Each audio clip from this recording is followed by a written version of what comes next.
ये कहानी है उत्तर प्रदेश के एक छोटे से गांव की। गांव का नाम था हुसैनपुर।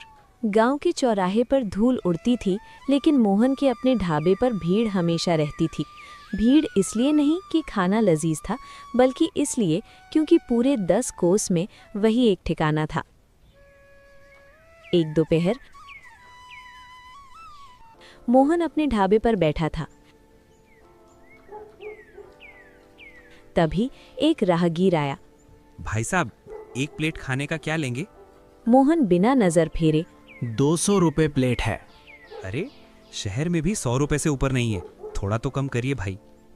देखो भाई, ये मेरा ढाबा है और यहाँ मेरी मर्जी चलती है। खाना है तो खाओ, वरना भूखे पेट रास्ता नापो। अगला ढाबा 20 किलोमीटर दूर है, पहुँचते पहुँचते शाम हो जाएगी। राहगीर मजबूर था। उसने बुझे मन से पैसे निकाले और आधा अधूरा खाना खाकर चला गया। अगले दिन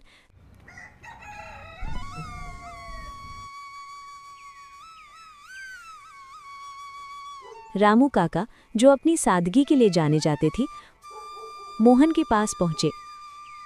मोहन बेटा, जरा एक प्लेट दाल चावल लगा दो। हाँ काका, पहले लाओ 120 रुपए निकालो। रामू काका चौंकते हुए। अरे, कल तो कल्लू से 90 रुपए लिए थे, आज मुझसे 120 क्यों भाई? कल की बात कल थी काका, आज महंगाई बढ़ गई है। लेना है तो लो, वरना घर जाकर खुद बना लो। मैं रेट कम नहीं करने वाला। तभी एक बूढ़ा लाचार आदमी हाथ जोड़कर बोला, बेटा, 2 दिन से कुछ नहीं खाया, मेरे पास पैसे नहीं हैं। एक सूखी रोटी दे दो बेटा, तुम्हारा बहुत उपकार होगा। जिसे सुनते ही मोहन चिल्लाते हुए बोला, क्या पैसे नहीं है? ये ढाबा है या धर्मशाला? मैं यहाँ मुफ्त में किसी को पानी तक नहीं देता, और तुझे मैं खाना दूंगा? चल भाग यहाँ से, दोबारा मेरे ढाबे के आसपास दिखना भी मत। रामू काका ये सब देख रहे थे। उनका दिल पसीज गया।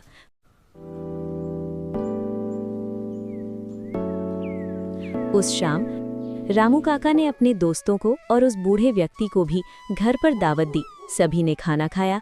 खाने का स्वाद ऐसा था कि लोग उंगलियां चाटते रह गए। वाह रामू भाई, ऐसा खाना तो बड़े बड़े होटलों में न मिले। सच कहूं तो उस मोहन के ढाबे पर हम बस मजबूरी में जाते हैं।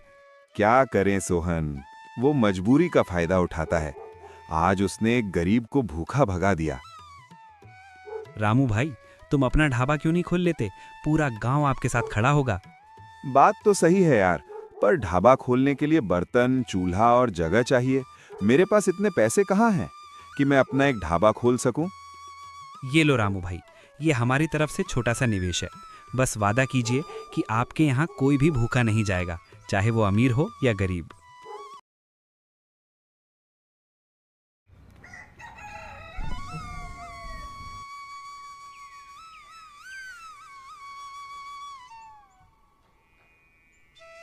कुछ ही हफ्तों में मोहन के ढाबे के कुछ दूरी पर ही एक छोटा सा छप्पर डला और नाम रखा गया रामू ढाबा।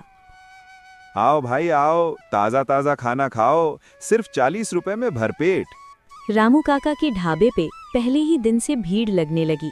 रामू काका गरीबों को मुफ्त में खाना खिलाते थे।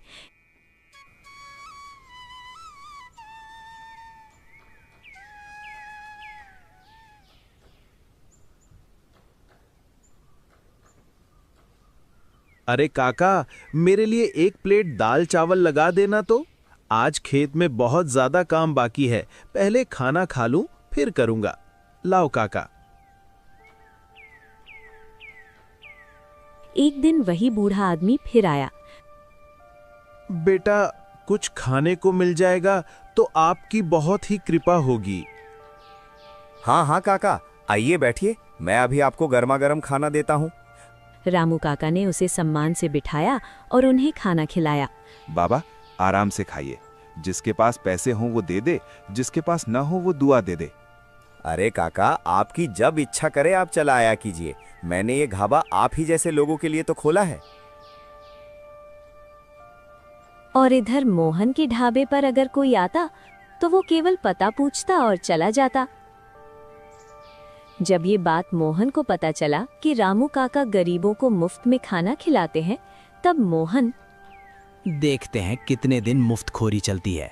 अगर ऐसा ही चलता रहा तो इसे जल्द ही अपना ढाबा बंद करना पड़ेगा।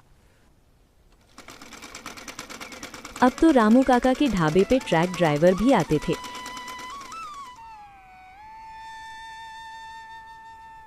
एक दिन अरे ओ शेरू, जरा देख, ड्राइवर बाबू आए हैं। लस्सी में मलाई जम के डालना पड़ेगा, थकान लंबी है इनकी। काका, शहर से गांव आने पर तो ढाबे बहुत मिलते हैं, पर आपकी इस दाल तड़का जैसी रूह को सुकून देने वाली चीज कहीं नहीं मिलती। क्या मिलाते हो इसमें? बेटा, शहर वाले इसे रेसिपी कहते हैं और हम इसे ममता कहते हैं।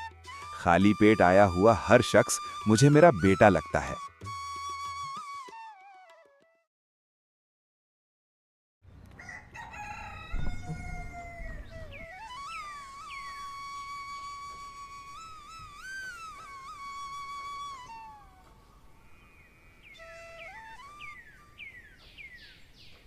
एक दिन एक 15 साल का लड़का ढाबे पर आया। नाम था मुन्ना। उसकी जेब खाली थी और आंखों में डर। साहब, कुछ जूठा बचा हो तो दे दो। 2 दिन से कुछ खाया नहीं हूँ, केवल पानी पीकर सो रहा हूँ। रामू काका चूल्हे से उठकर आते हैं। झूठा? बेटा, रामू के ढाबे पर आज तक किसी ने झूठा नहीं खाया और तू तो अभी बच्चा है। हाथ मुंह धोकर आ, गर्मा गर्म खाना देता हूँ। पर काका, मेरे पास एक भी पैसे नहीं है। मेरी जेब खाली है। काम के बदले खाना दे दो, पर भीख नहीं चाहिए। जिसे तू भीख कह रहा है उसे मैं बरकत कहता हूँ। जिसके बाद काका ने उसे खाना परोसा। बैठ जा, आज तू मेहमान है, कल से काम देख लेंगे।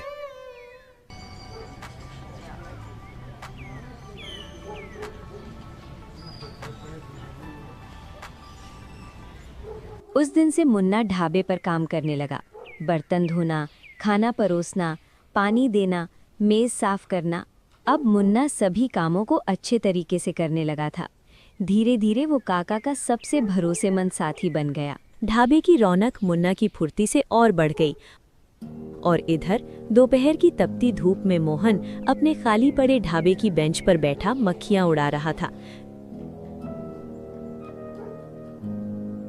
तभी गांव का सुक्खू वहां आया और बड़े इत्मीनान से बोला, अरे मोहन भाई, बुरा मत मानना, पर एक बात कहूँ, ये जो पूरी भीड़ रामू काका के ढाबे की तरफ भाग रही है ना, वो इसलिए नहीं कि वहाँ खाना 2 रुपए सस्ता है, बल्कि इसलिए क्योंकि उनके हाथ के खाने में वो स्वाद है जो रूह को सुकून देता है। उनकी दाल तड़का की खुशबू यहाँ तक आती है और तेरा तवा बस जलता रहता है। मैं तो कहता हूँ कि अपनी अकड़ छोड़ और रामू काका के यहाँ नौकरी कर ले, कुछ हुनर सीख जाएगा। मोहन का चेहरा गुस्से से तिलमिला उठा। उसने गुस्से में, अबे ओ सुक्खू, अबे तेरी हिम्मत कैसे हुई मेरे ही ढाबे पर खड़ा होकर मेरी ही जड़ें काटने की? अबे खा रहा है मेरा नमक और गुन गा रहा है उस बूढ़े रामू के। निकल यहाँ से अभी के अभी, वरना अभी तेरा सर फोड़ दूंगा और तेरी पीठ को भी तोड़ दूंगा, समझा? दोनों का हिसाब आज ही हो जाएगा। चल निकल। जिसके बाद सुक्खू बड़बड़ाते हुए वहां से चला गया। अच्छा, तो सबको रामू काका का स्वाद भा रहा है। लोग मेरी काबिलियत भूल गए। ठीक है, अभी मैं अपनी चाल चलता हूँ। अब तवा भी मेरा होगा और आग भी मेरी, लेकिन आज रामू के चूल्हे में लगेगी। कुछ ऐसा करना होगा कि कल से उस बूढ़े के ढाबे पर ताला लटक जाए, चाहे इसके लिए मुझे कोई भी हद पार क्यों न करनी पड़े। उसी शाम मोहन ने नदी के किनारे अपने 2 चमचों से मिलकर रामू काका के ढाबे को बदनाम करने की साजिश करता है। तुम चिंता ना करो, हम उसे ऐसा फंसाएंगे कि वो भी याद रखेगा। हाँ,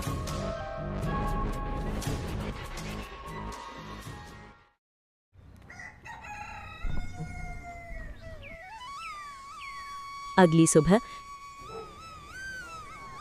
जहां सबसे ज्यादा गपशप करने वाले लोग जुटते थे, मोहन वहां पहुंचा। वो जानबूझकर परेशान दिखने का नाटक करने लगा। यार भाई, मैं तो सोच कर ही कांप रहा हूँ। कल रात मैंने अपनी आंखों से जो देखा, उसके बाद तो रामू काका के हाथ का पानी भी न पीऊं। अरे मोहन भाई, तुमने ऐसा क्या देख लिया जो तुम रामू काका के हाथों के पानी तक पीना पसंद नहीं करोगे? अरे भाई, रात के अंधेरे में रामू काका के ढाबे के पीछे सफाई हो रही थी। देखा तो दंग रह गया। सड़े हुए आलू और वो जो सस्ता वाला मिलावटी तेल आता है ना, उसके कनस्तर छिपाए जा रहे थे। सुना है कि वो शहर से बचा हुआ बासी खाना कम दामों में लाते हैं और उसे ही मसालों में झोंककर ताज़ा बताकर सबको परोस देते हैं। दूसरा वार, कुएं के पास। उधर गजा और कल्लू ने औरतों के बीच जाकर ये बात फैला दी कि अरे कल्लू, तुम्हें पता नहीं, रामू काका के मसालों में चूहे की लीद और कंकड़ मिले हैं। वो तो बेचारे शरीफ बनते हैं, पर असल में मुनाफे के चक्कर में लोगों की जान से खेल रहे हैं। जिसके बाद वो दोनों वहाँ से चले जाते हैं। औरतें आपस में बातें करती हैं। अरे कमला, सुना तूने? आज के बाद रामू काका के ढाबे पर अपने पति को जाने नहीं दूंगी। हाँ। दोपहर होते होते ये बात आग की तरह पूरे गांव में फैल गई। लोग जो कल तक रामू काका के ढाबे की खुशबू के दीवाने थे, आज वहां से निकलते वक्त अपनी नाक सिकोड़ने लगे। काका, आज तो एक भी ग्राहक नहीं आए। जिसके कुछ ही देर में रामू काका के ढाबे पे पुलिस आ जाती है। पुलिस के पहुंचते ही गांव के लोग भी रामू काका के ढाबे पे आ गए। इंस्पेक्टर साहब, अरे काका, हमें सूचना मिली है कि आप अपने खाने में मिलावट करते हैं।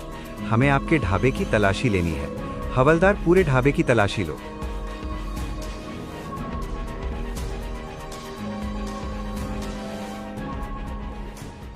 सर, यहाँ पे तो कुछ भी ऐसा चीज नहीं है जिसके बारे में हमें जानकारी मिली थी। जिसके बाद तभी गांव का एक लड़का आया और वो कहने लगा, तुम चिंता ना करो, हम उसे ऐसा फंसाएंगे कि वो भी याद रखेगा। हाँ। जिसे सुनते ही पुलिस मोहन को रामू काका के ऊपर झूठा इल्जाम लगाने के जुर्म में उसे भारी सजा देती है। अगले दिन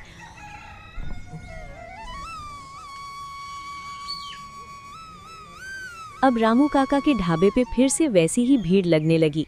मुन्ना सभी को खाना परोसता है।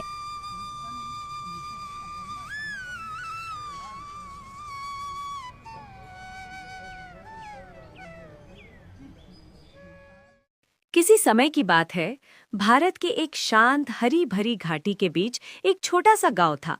नाम था धर्मपुर। यहाँ ज्यादातर लोग खेती बाड़ी करते थे। गांव भले ही छोटा था, लेकिन यहाँ के लोगों के दिल बहुत बड़े थे। उन्हीं में से एक था रामू, एक गरीब किसान। रामू की उम्र करीब 40 साल होगी। शरीर कड़ा, रंग धूप में जला हुआ और आंखों में मेहनत की चमक। उसकी थोड़ी सी जमीन थी और उसी के भरोसे पूरा परिवार चलता था। पत्नी सीता, बेटा छोटू और बूढ़ी माँ अम्मा। रामू सुबह सूरज निकलने से पहले उठ जाता था, हाथ में कुदाल, कंधे पर हल और मन में उम्मीद कि शायद आज खेत थोड़ी मुस्कुराहट दिखा दे। लेकिन पिछले 3 सालों से बारिश ने जैसे इस गांव से किनारा कर लिया था। धर्मपुर की धरती फटी हुई, सूखी और बंजर होती जा रही थी। रामू का खेत भी जैसे अपनी आखिरी सांसें गिन रहा था। गांव की हालत और रामू का संघर्ष। गांव के कुएं में पानी कम हो चुका था, नहर सूख चुकी थी, पशु भी पानी के लिए तरसने लगे थे। हर किसान की फसल बर्बाद हो चुकी थी और सबसे ज्यादा दुखी था रामू। उसके घर की हालत दिन ब दिन खराब होती जा रही थी। सीता दिन में 2 वक्त की रोटी का भी हिसाब देख देख कर बनाती। अम्मा दवा के बिना खांसते खांसते थक चुकी थीं। छोटू स्कूल जाना चाहता था, पर फीस कहाँ से आती? फिर भी रामू कभी हार नहीं मानता था। उसका एक ही मंत्र था, जितनी मर्जी मुश्किलें आएं, जब तक हम हार नहीं मानेंगे, किस्मत भी हार नहीं मान सकती। दिन निकलता, रामू खेत पहुंच जाता। घंटों तक मिट्टी पलटता, बीज डालने की सोचता, पर मिट्टी सूखी होने के कारण कुछ उगने की उम्मीद ही नहीं थी। गांव के कई लोग खेती छोड़कर शहर की ओर भागने लगे थे, कुछ मजदूरी करने, कुछ रिक्शा चलाने। रामू को भी कई बार सलाह मिली, रामू खेती छोड़ दो, शहर जाओ, यहाँ भूख ही मिलेगी। लेकिन रामू मुस्कुराकर कह देता, मिट्टी ने मुझे जन्म दिया है, मैं इसे छोड़ नहीं सकता। उसका दिल कहता था कि एक दिन उसकी मेहनत रंग जरूर लाएगी। एक दिन गांव में खबर फैल गई कि सरकार ने सूखे गांवों की सहायता के लिए एक किसान शिविर लगाया है। वहां बड़े बड़े वैज्ञानिक, कृषि विशेषज्ञ और अधिकारी किसानों को नई तकनीकें बताएंगे। रामू भी वहां पहुंचा। शिविर में एक वैज्ञानिक बोले, सूखे में भी खेती मुमकिन है, अगर सही फसल, सही तरीका और सही समय चुना जाए। उन्होंने छोटे किसान के लिए 3 बातें बताईं। पहली, कम पानी वाली फसलों का चुनाव। दूसरी, ड्रिप सिंचाई। तीसरी, मल्चिंग यानी मिट्टी ढककर नमी बचाना। रामू सब ध्यान से सुन रहा था। उसके दिल में जैसे आशा की नई किरण जगी। वो घर लौटकर बोला, सीता, अब की बार मैं एक नया तरीका आजमाऊंगा, शायद भगवान हमारी सुन ले। सीता बोली, मैं भी तुम्हारे साथ हूँ रामू, जो भी करोगे ठीक करोगे। रामू ने अपनी थोड़ी सी बची जमा पूंजी लेकर बाजार से बाजरा, मूंग, अरहर और कुछ सब्जियों के बीज खरीदे। ये सब कम पानी में उगने वाली फसलें थीं। नई शुरुआत। रामू इस बार पूरी तैयारी के साथ खेत में उतरा। सबसे पहले उसने खेत की मिट्टी ढीली की, फिर उसमें देसी खाद डाली। उसने वैज्ञानिकों द्वारा बताए अनुसार मिट्टी को पुआल से ढक दिया ताकि नमी अंदर बनी रहे। फिर उसने पतली पाइपों से बनाई ड्रिप लाइन लगाई जो पानी को बूंद बूंद गिराती थी। अब खेत पहले जैसा सूना नहीं लग रहा था। रामू हर सुबह वहां खड़ा होकर उम्मीद का एक पौधा मन में बोता था। गांव वाले हंसते, अरे रामू, ये सब नाटक है, सूखे खेत में कुछ नहीं उगेगा, पैसे बर्बाद न कर, कुछ नहीं मिलेगा। लेकिन रामू ने सबकी बातों को हवा में उड़ाया। उसका मानना था, अगर बोया ही नहीं तो उगेगा कैसे। दिन बीतते गए, सूरज की तपिश बढ़ती गई, रामू की मेहनत भी बढ़ती गई। जब पहली हरियाली उगी, एक सुबह जब रामू खेत में गया तो उसकी आंखों के सामने मानो चमत्कार हो गया। सूखी मिट्टी के बीच से कई छोटे छोटे हरे पौधे निकल आए थे। रामू खुशी से चिल्ला उठा, सीता, छोटे, अम्मा, आओ, देखो, हमारे खेत में फिर से जान आ गई। सीता की आंखें भर आईं। छोटू उछलने लगा। अम्मा हाथ जोड़कर बोली, भगवान ने हमारी सुन ली। गांव वालों को भरोसा नहीं हुआ। वे दौड़कर देखने आए। एक किसान बोला, अरे ये कैसे हो गया? दूसरा बोला, शायद ये तरीका सच में काम करता है। अब गांव में चर्चा होने लगी कि रामू का खेत हरियाली से भर रहा है। गांव वालों का नजरिया बदलना। जहां पहले लोग रामू का मजाक उड़ाते थे, वहीं अब वे उससे सीखने आने लगे। वे पूछते, रामू भाई, ये ड्रिप कैसे लगाते हैं? ये बीज कहाँ मिलते हैं? रामू किसी से ज्ञान छुपाता नहीं था। वो सबको समझाता, सिखाता और हौसला देता। कठिनाइयों का दौर अभी खत्म नहीं हुआ था। फसल बढ़ रही थी, लेकिन अचानक एक रात तेज आंधी आई। पत्ते टूटने लगे, कई पौधे झुक गए। अगली सुबह रामू खेत पहुंचा तो जमीन पर कुछ नुकसान साफ दिख रहा था। उसके दिल में दर्द हुआ, लेकिन उसने हार नहीं मानी। वो शांत मन से बोला, कुछ पौधे टूटे हैं, लेकिन कई अभी भी जिंदा हैं। जब तक एक भी पौधा खड़ा है, उम्मीद भी खड़ी है। वो फिर लगा रहा। टूटी टहनियां बांधना, पौधों को सहारा देना, खेत की सफाई करना। जब मेहनत ने रंग दिखाया, 3 महीने बाद रामू के खेत में सोने जैसी बालियां लटक रही थीं। मूंग की फलियां तैयार थीं। सब्जियों की बेलों में ताजे फल चमक रहे थे। गांव का सबसे सूखा खेत अब सबसे हरा था। सरकारी अधिकारी गांव आए और रामू की खेती देखकर दंग रह गए। उन्होंने कहा, अगर हर किसान इस तरह मेहनत करे तो सूखे भी हार जाएंगे। गांव के लोग तालियां बजाते हुए बोले, रामू भाई ने साबित कर दिया कि मेहनत से बड़ा कोई चमत्कार नहीं। रामू की आंखों में खुशी के आंसू थे। अब गरीबी उसके घर से दूर होने लगी थी। छोटू की स्कूल फीस चुक गई। अम्मा की दवाइयां समय पर आने लगीं। सीता के हाथों में फिर से चूड़ियां खनकने लगीं।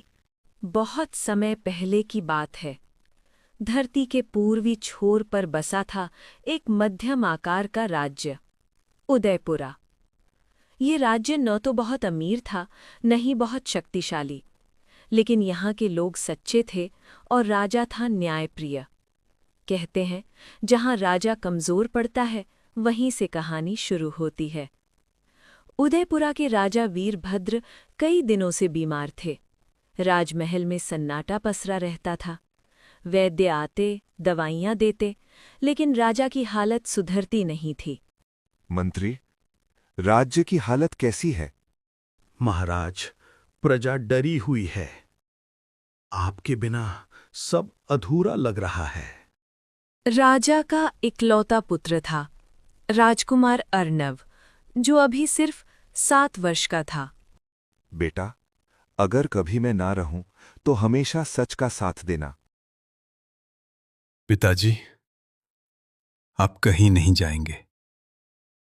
लेकिन उसी महल में एक ऐसा व्यक्ति भी था जिसके मन में राजा के लिए सम्मान नहीं बल्कि लालच पल रहा था। वो था मंत्री शीलक। अगर राजा मर गया और बच्चा राजा बना तो असली सत्ता मेरे हाथ में नहीं आएगी। एक काली रात मंत्री अपने सिपाहियों के साथ राजकुमार को जंगल की ओर ले जाता है। मंत्री जी, हमें कहाँ ले जा रहे हैं? चुप रहो। चारों ओर घना जंगल, अंधेरा, जंगली जानवरों की आवाजें। पिताजी, माँ। भूख, डर और थकान से वो बेहोश हो जाता है। सुबह होते ही एक गरीब कुम्हार देवदत्त मिट्टी लेने जंगल आता है। अरे, यहाँ बच्चा? डरो मत बेटा, अब तुम सुरक्षित हो। राजकुमार अर्नव अब एक साधारण बच्चा बन जाता है और नाम रखा जाता है दीपक। दीपक कुम्हार के साथ मिट्टी गूंथता है, दिए बनाता है, भट्टी में जलाता है। देख बेटा, मिट्टी तभी मजबूत बनती है जब आग सहती है। ये बात दीपक के जीवन का सत्य बन जाती है। बाजार में लोग कुम्हार को ताने मारते हैं। अरे कुम्हार, तेरे दियों की कीमत क्या है? बाबा, एक दिन हम भी कुछ बनेंगे। एक दिन बाजार में आग लग जाती है। लोग चीखने लगते हैं। सब पीछे हटो। खुद झुलस जाता है, लेकिन कई जाने बचा लेता है। रात में देवदत्त दीपक को एक पुराना दिया देता है। ये दिया समय का प्रतीक है। जब तुम सही राह पर रहोगे, ये बुझने नहीं देगा। दीपक बड़ा होकर शहर जाता है। शहर जाकर मजदूरी करता है, लोगों की मदद करता है। धीरे धीरे लोग उस पर भरोसा करने लगते हैं। उदयपुरा में अब मंत्री शीलक राजा बन बैठा था। कर बढ़ गए, अत्याचार बढ़ गया। एक बूढ़ा सैनिक दीपक की कलाई पर राज चिन्ह देखता है। ये निशान, ये तो राजकुमार का है। सच्चाई सामने आती है। मैं राजा बनने नहीं, न्याय लौटाने आया हूं। शीलक को दंड मिलता है, प्रजा को न्याय। दीपक सिंहासन पर बैठता है, लेकिन घमंड नहीं करता। राजा वही जो सबसे पहले इंसान बने।